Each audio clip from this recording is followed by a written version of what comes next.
Arra sagantaa teenyatan irratti sagantaa seenaa fi hojiilee Sheek Bakrii Sabaloo hayyuu aalimaa fi akkasumas qabsaawaa muslimaa akkasumas qabsaa'aa uummata Oromoo kan ture seenaa fi hojiilee isaa qabannee kan isin dhufnita. Sanittuu inshallah hanga qophii teenyaa turtiin teessan nufaan haa turtuu isin jenna. Jalqaba irratti Sheek Bakrii Sabaloo eenyu eessa dhalatee kan jiru kan ilaaluta. Sheek Bakrii Sabaloo godina Harargee Bahaa aanaa Gooroo Guutuu ganda Sabaloo jedhamutti bara 1895 abbaa isaa Garaad Usmaan Odaa fi haadha isaa Zeenabaa Wadaa Harootirraa achuma dhalatee lola calanqoo tii dabree waggaa 8ffaa irratti Sheek Bakrii Sabaloo achuma dhalate. Achi dhalatee achumatti quraana Khabir Daawwee nama jaamurratti quraana aliif eegalee quraana juuzaa 30 erga buusee booda ilmiidhaaf gola adda addaa keessa deemee haalli jireenya isaa ijoollummaatti fi akkasumas haalli itti amantii islaamaa barachuu ture. Yeroo quraana isaa achuma ganda Sabalootti erga xumuree booda naannoo Carcar akkasumas aruusii garagara naannoo kana hunda keessa deemee Sheek Abdallaa Waleensuu akkasumas Sheek Yusuf Adam irratti imala ilmii waggaa 27 caalaa baratee achitti xumure. Barnoota ilmii maal fa'aa barate kan jedhu ammoo barnoota ilmii balaagaa, lugaa, mantiqa, sarfii, quraana, hadiisa kanneen kana fakkaatan ilmii irraa barate. Akkasumas ilmii dabalatatti barnoota afaanii akkasumas ji'oogiraafii barnoota haala teessoo lafaa kana hunda baratee barsiisu ture. Erga kana hunda baratee barsiisee booda wiirtuu isaa san barnootaa tan jalqabaa gandumatti dhalatee ganda Sabalootti deebi'ee wiirtuu jalqabaa bara achitti barsiisaa ture. Yeroo Sabalootti deebi'u kana isaa bultii hin jaarin achitti dhufee barnoota wiirtuu barnoota jalqabaa erga dhaabee booda isaa barnoota wiirtuu jalqabaa dhaabee waggaa lammaffaa abbaan isaa du'aan addunyaarraa akhiraman. Ergas booda bultii isaadhaa jaaree kara bultii seenee abbaa maatiitiis tahee warra isaatii fi isaas bakka bu'ee tajaajiluu ture. Ergas gaafa Sabaloo ture kanatti bu'aa bahii adda addaa akkasumas haalli inni baratamin kan jireenya wajjin isaa faariyaa abbaan isaatii fi maatiin isaatiis du'aan abbaan isaa addunyaarraa deemuun akkasumas abbaa maatii tahee taliyaa hedduu badhachuunii fi barnoota majlisaa dhaabee waan godhuun kun isaaf waan turte. Yeroo kana keessatti sheekni yeroo Sabaloo ture kana keessatti barnoota isaa gadhaabee darasoota isaa horatee barnoota jalqabu ture. Yeroo kana keessatti gidiraan garagaraa irra gahuudhaan yeroo lafa Sabaloo sana keessatti mootummaan yeroo sanittis gaa isarratti dhiibbaa adda addaa uumuudhaan akka inni dirqamee gara biraa godaanu taasifame. Egaa imala ilmi isaa akkasumas barnoota barsiisuu itti fufee Sabaloo keessatti rakkoon hedduun irra gahuun achirraayis godaanee gara Ligiboo dhufe. Ligibootti gaa barnoota isaa dhaabee biyya barsiisuu jalqabee yeroo kana gaafa Ligiboo dhufu kana darasoota hedduu isa bira dhufanii aruusiirraa naannoo Harargee Bahaa fi Dhihaa akkasumas Wallagga Shawaa naannoo hedduurraa darasoonni dhufanii isarratti yeroo kana kan darasaa hedduu horachuu dandeechu Ligibootti. Yeroo kana gaafa Ligiboo dhufu barnoota isaa kan barsiisaa ture wiirtuu barnoota isaa kana gama ammayyummaa fidee gaafa kana ture ammas kan walaloolee afaan Oromoo gaggabaabsee kan kaa'u ture. Yeroo kana keessatti qubee mataa isaa tan danda'e hin qabu. Qubee afaan Arabaatiin walaloolee itti barreessu ture. Yeroo kana keessa walaloo gaggabaabduu namaafis qabatamuu dandeessu qubee afaan Arabaatiin barreessu turan. Qubee gaa akkuma beekamu sheekni qubee jecha afaan Arabaa keessa hin jirre kan jecha afaan Oromoo fayyadaman gacaphii nyaadhachoo jee osoo qubee isaan baasin itti fayyadamuu ture jechuudha. Gacaphii nyaadhachoo kanaan gaa caaphaa jahan kana jechuudha. Dhaa fi nyaa kana walitti hidhee qubee ittiin afaan Arabaa barreessuu turanii. Yeroo kana walaloo gaggabaabduu akkasumas ji'oogiraafiyaa waa'ee herregaa kana maddittis barsiisu turan. Akka carraa ta'ee yeroo Ligiboo ture kanatti kan barnoota fageenya waa'u distaansii yuunivarsiitii Misiraat irraa eegale. Sheekni erga ulamaa'ota garagaraa kan biyya keessa jiran irraa xumuree wiirtuu barnoota jalqabaa Sabaloo dhaabee ergasii Ligiboo dhufee kana booda kan barnoota fageenyaa yuunivarsiitii Al-Azhar kan biyya Misiraa jirtu jaami'aa sanirraa barnoota waan godhuu ture. darasoota isaa warra asii deemanii achi bahantu kitaabban garagaraa achi sarguufi ture. Akkasitti barnoota distaansii waa fageenya yeroo ligiboo jiru kanatti kan jalqabe. Egaa ligiboo ture barnoota isaatis barsiisaa ture. Erga je'ee achirratti mootummaanis gaa jala dhuftee waan garagaraa irra gaggeessuudhaan ligiboo irraa dirqamee gama hortuu akka dhufu dirqamee jechuudha. Yeroo kana gaafa ligiboo irraa ka'ee gama hortuu dhufu nu godaanarraa kaane nafxanyaa ligiboodha. Irra hedduun isaanii hattuudha kijiboodha. Warra diiniin xilaataa jibbine torban heeboodha jee waraloo gaafa ligiboo irraa godaanee gama hortuu dhufu baasuu dandeechu. Erga hortuu dhufee bara 1953 akka lakkoofsa Awuroopaatti bulchiinsa dirree dhawaa ganda hortuu ardaa hortuu jedhamu dhufee achitti gaa barnoota isaa dhaabee barsiisuu jalqabe. Yeroo hortuu dhufu kanatti akkuma darasoonni isaa gamaa xinniqanii itti isa bira turan gama hortuutti sheekha jala godaananii achi dhufan yeroo kana gaa hortuunis lafamay xuudhaa mootummaan itti barbaadee hin argatu. Hortuu dhufee barnoota isaa imala barnoota isaa itti fufuu ture.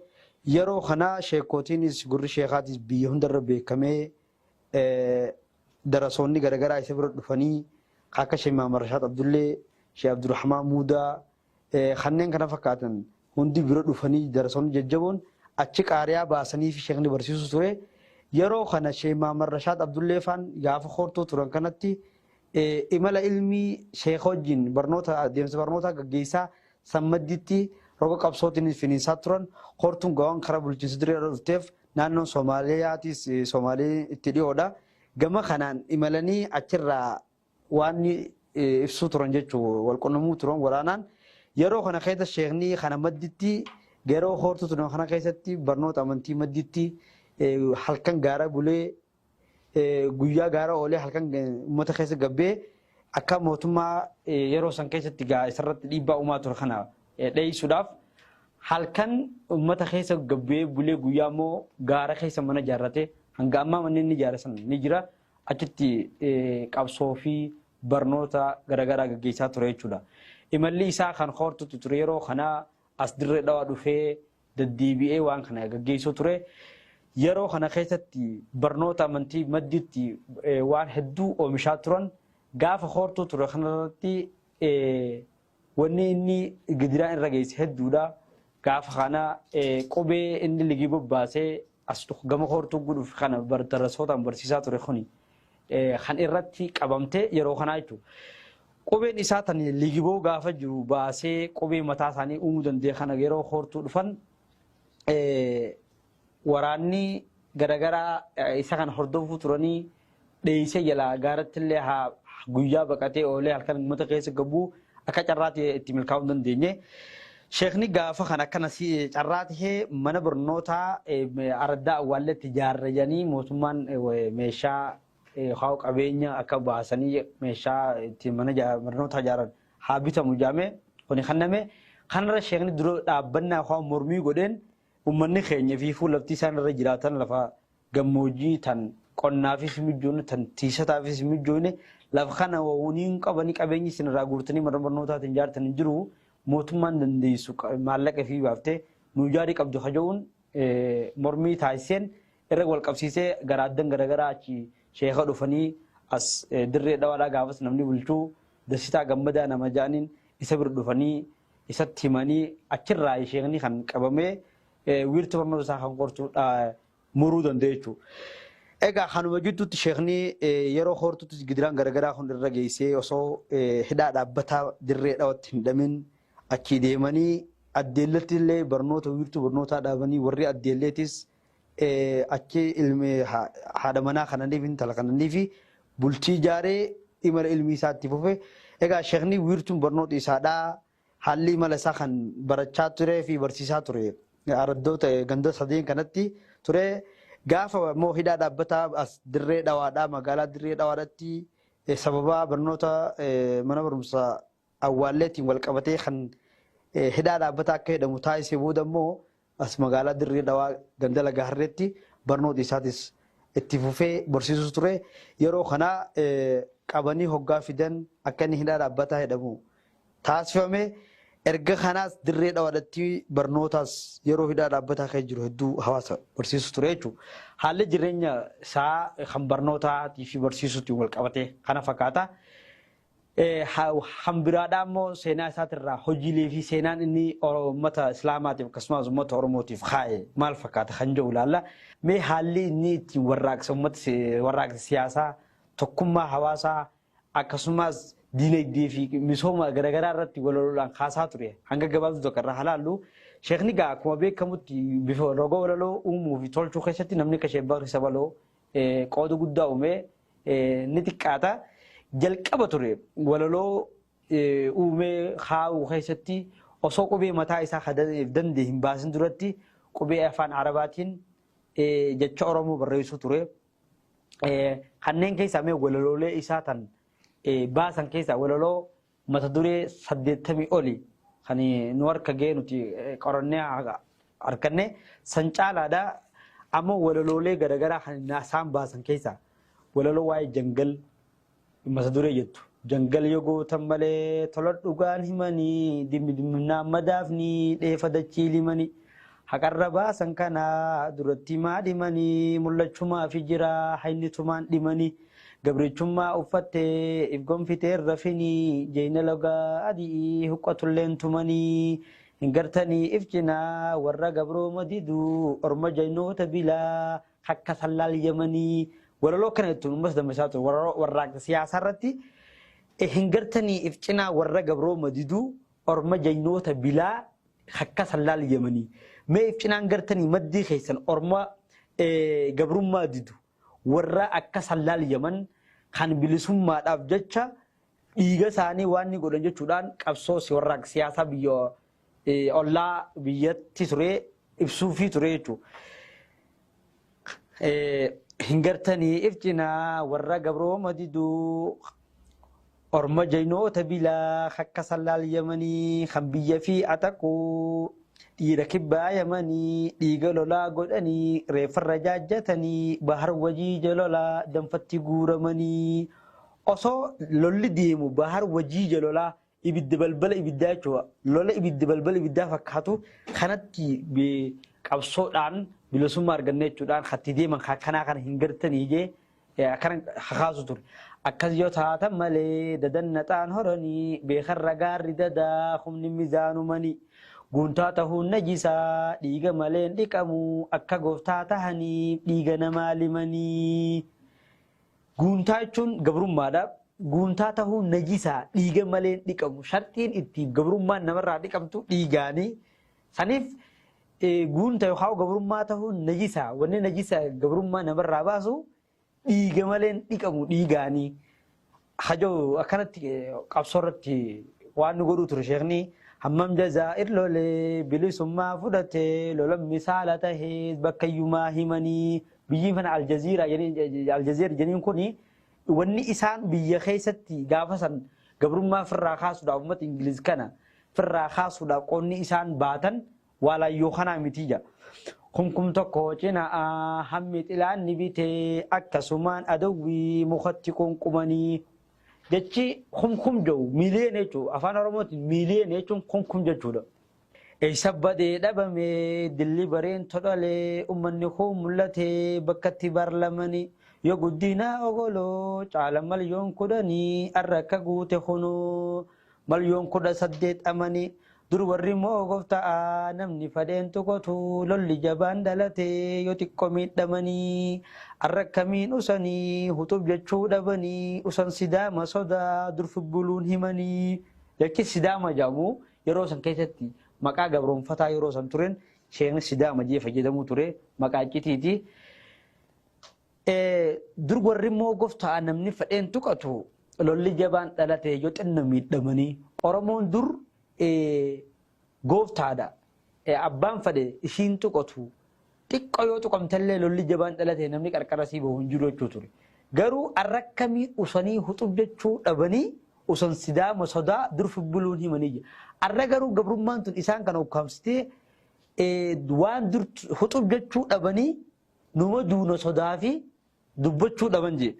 usan sidaama sodaa dur fubbuluu himani bar durullee akkanatti fi hin bullaa gadaanillee bulle jaanii hin himani jee gabrummaan calisaan goote jibbanti immoo dhuguma jaalala waan qabanii numa dhumnaa sodaa usan ukkaamamanii orma kana waa jibban sarraa jaalala isaanii qaban numa jibban garuu numa duuna sodaa fi usan ukkaamamanii dhumtiin kolaaftu garuu orma abrooma diduu hin oggolchiiftu odoo hum dhibshanuu dhimanii arra hunoo goftaa warri duraan dhibame namni gimbaan kabajee inni dhufnaan simanii dhumtiin kolaaftu namni adada dhumuun bilisummaa barbaada yoo dhumes yoo lubbuun baatellee